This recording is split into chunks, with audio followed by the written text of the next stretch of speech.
Hello friends, myself Dr. Ankita Singh Chakotia, PhD in Biotechnology. Also, I have qualified CSI in Nigeria with All India rank 103. Today we are going to discuss in general about the endocytosis and its type. Endocytosis is such an important process that takes place within our body, within our system, from amoeba to multicellular eukaryotic organism. Bacteria Archie में नहीं reported है तो उनका नाम नहीं लूंगी मैं. देखिए एमीबा हुआ, पैरामीशियम हुआ, प्रोटोजोआ हुआ, नॉट पैरामीशियम पर्टिकुलरली, प्रोटोजोआ के जितने भी ऑर्गेनिज्म हैं वो सारे, और eukaryotic organism like we people, human being and animals में भी होता है. सो इन सब में मेजर एक रोल एंडोसाइटोसिस का होता है फूड अपटेक. ठीक है, food Uptake. Although in these simple organism में तो बहुत ईजी है, एक फूड मटेरियल बाहर रहता है और ये सीधे उसको एंगल्फ कर लेते हैं. हमारे बॉडी में थोड़ा सा फूड अपटेक कॉम्प्लेक्स है, because with the help of different enzyme, different proteins and different acids जो कि हमारे स्टमक में रिलीज होते हैं, उसके बाद उसी से थोड़ा बहुत फूड ब्रेक डाउन हो जाता है जो हम कॉम्प्लेक्स फॉर्म में लेते हैं, और फिर जो थोड़ा सिंपलर फॉर्म में फूड इन सब के प्रोसेसिंग के द्वारा बनता है, सिंपल हो जाता है ब्रेक डाउन के बाद में, वो हम अपटेक करते हैं, मतलब कि हमारी बॉडी में सेल्स अपटेक करती हैं.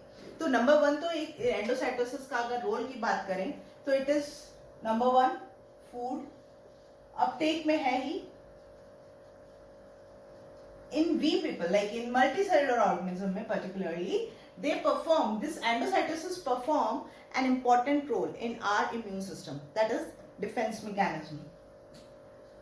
Defense mechanism जो कि mainly होता है दो, एक प्रोफेशनल फेगोसाइटोसिस, प्रोफेशनल फेगोसाइट्स के नाम से सेल्स होती हैं दो, which is macrophage and neutrophil. ठीक है, ये दोनों ही हेमोपोएटिक स्टेम सेल से ओरिजिनेट होती हैं. तो these are actually these come under the category of professional phagocytes.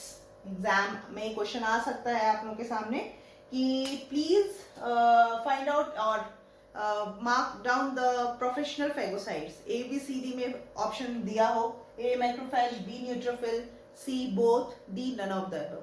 सी पे टिक कीजिएगा. ठीक है, प्रोफेशनल फेगोसाइट, ये नाम याद रखिएगा. These two cell comes under professional phagocytes. Now, what is the major role of these professional phagocyte? जैसे कि मैंने मेंशन किया कि ये डिफेंस मैकेनिज्म में तो काम करती है. दैट मीन्स ये किसी भी इंफेक्शियस एजेंट को बहुत इजीली एंगल्फ करके उसका किलिंग कर देते होंगे. Infectious agent, other than this infectious agent, ये सेल्फ नॉन सेल्फ में बहुत इजीली डिस्क्रिमिनेट कर लेते हैं.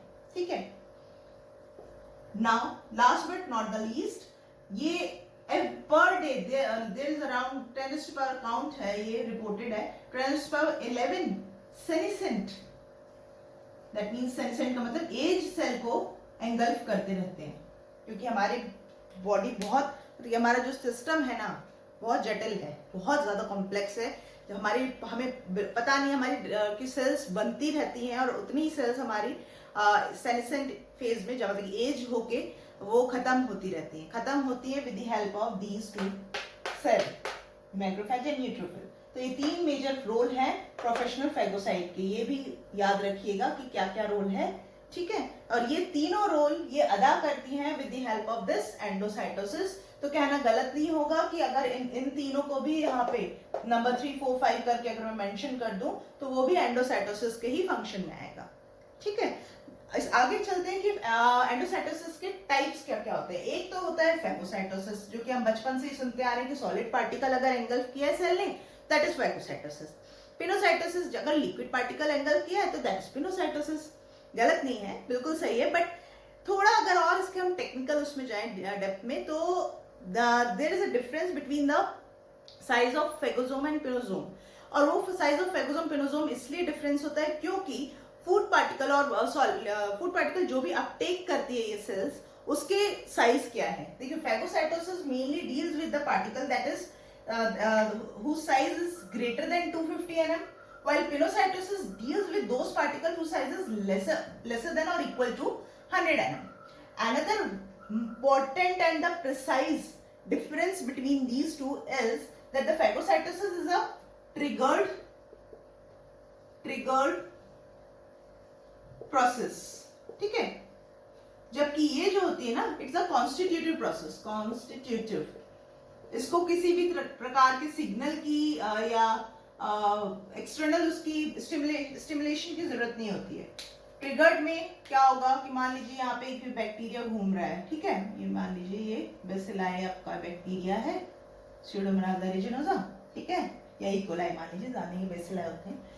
यहाँ पे एक सिग्नल आएगा, अरे भाई कोई फॉरेन मटेरियल आ गया है, that too harmful for us. तो ये मैक्रोफेज या न्यूट्रोफिल क्या करेंगे कि अपने इसको एंगल्फ करने के लिए ना स्यूडोपोड्स अपने बढ़ाने लगेंगी। Pseudopods with the help of ji protein, that is globular protein, filament protein, वो एक अलग लंबी कहानी है कैसे होता है ये, क्यों एकदम ऐसी कौन सी शक्ति आ जाती है इन सेल्स के पास में कि हाथ क्यों बढ़ाया और एंगल्फ कर लिया, वो सारा मैं आप लोगों को डिटेल में बताऊंगी। बहुत सारी प्रोटीन है, बहुत लंबी लिस्ट है वो प्रोटीन की, घबराइए मत। एंडोसाइटोसिस बहुत इजी एंड सिंपल टॉपिक है। हाँ, बस इसमें स्टेप्स जो है ना वो थोड़े ज्यादा है कि एक्टिवेशन होता है, डीएक्टिवेशन होता है, कॉम्प्लेक्स बनता है, फिर हटता है। ये थोड़ा सा स्टेप बाय स्टेप हमें बहुत ट्रिकी तरीके से हमें पढ़ना होगा, जो कि मेरी रिस्पॉन्सिबिलिटी है। मैं आपको कैसे पढ़ाऊंगी, डोंट वरी, बहुत अच्छे से पढ़ाऊंगी मैं, ठीक है। तो ये होता है कि जैसे ही ट्रिगर प्रोसेस का जो हम वापस आएंगे, तो ट्रिगर प्रोसेस इसलिए कि जैसे बैक्टीरिया या कोई भी सेल्फ नॉन सेल्फ में डिस्क्रिमिनेशन करना होता है, तो ये अपने स्यूडोपोड्स बढ़ाती हैं और उसको एंगल्फ कर लेती हैं, ठीक है। एंगल्फ करते साथ ही अब देखिए फेट की भी बात कर लेते, कहाँ से कहाँ तक ये पाथवे इसका जो होता है किसी भी मटेरियल का, its path basically from plasma membrane. देखिए क्योंकि ये प्लाज्मा मेम्ब्रेन पे ही सबसे पहले एनकाउंटर होगा, तो प्लाज्मा मेम्ब्रेन से लेके मेम्ब्रेन टू लाइसोसोम, एंडोसाइटोसिस केवल यही कहानी है कि प्लाज्मा मेम्ब्रेन से लेके लाइसोसोम तक इतनी ही फ्रेम है, बस उसके आगे और कुछ नहीं है।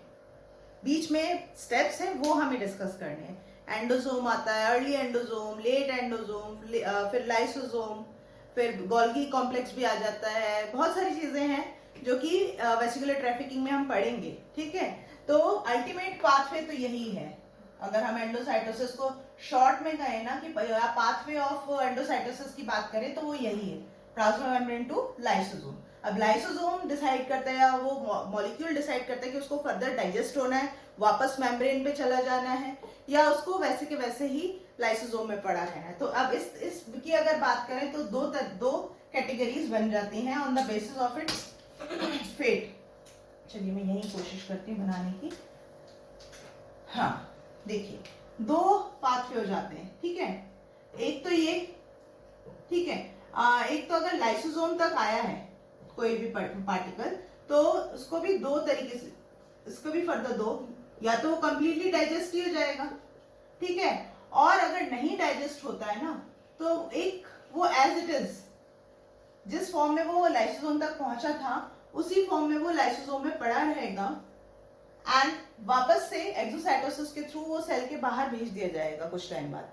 तो ऐसे सब्सटेंस को कहते हैं residual bodies, because there of no use, they have to go back or they have to go out of the cell by the process exocytosis.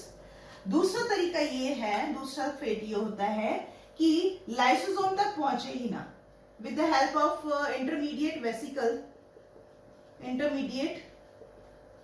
vesicles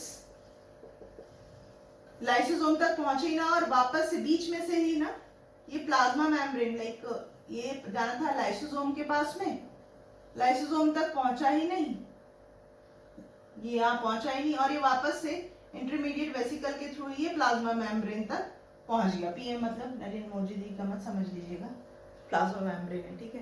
तो प्लाज्मा मेम्ब्रेन तक वापस चला जाता है। तो ये दो फेट होते हैं, इन दोनों में से वो डिटेल में हम जाएंगे। जैसे कई रिसेप्टर्स होते हैं ना कि आपके मान लीजिए कोई भी लिगेंड आया, उस रिसेप्टर पे अटैच होना है, अब इस रिसेप्टर को के साथ ही उसकी जिद होती है कि भाई मैं तो अंदर तेरे साथ ही जाऊंगा, तो वो रिसेप्टर को ही बेचारे को अंदर जाना पड़ता है, ठीक है। लाइसोसोम तक वो जाता है, और फिर क्योंकि अब लाइसोसोम को पता है कि भाई तेरा तो अभी और यूज होना है, तो लाइसोसोम उसको भेज देता है, चल वापस जा, अगली साइकिल कंप्लीट कर, फिर वापस आ, फिर वापस। तो कुछ रिसेप्टर्स इस तरह का काम करते हैं कि उन्हें वापस भेजना पड़ता है। सिमिलरली कुछ और भी इस तरह की प्रोटीन होती हैं जो कि बीच में से लाइसोसोम तक ना जाके वो बीच में से ही अपना डिलीवरी करके लिगेंड की और वापस हो लेती हैं। तो ये सारी चीज़ें हम और डिटेल में पढ़ेंगे, बहुत अच्छे से पढ़ेंगे, और बहुत अच्छा लगने वाला है आने वाले लेक्चर्स में, क्योंकि एक एक चीज़ को हम डिटेल में बात करेंगे, ठीक है। तो चलिए, अगर मेरा आज का ये लेक्चर जनरल एंडोसाइटोसिस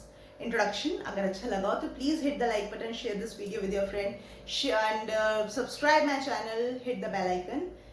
मिलते हैं आगे की डिटेल लेक्चर के साथ में। Till then stay safe and stay blessed. Bye bye.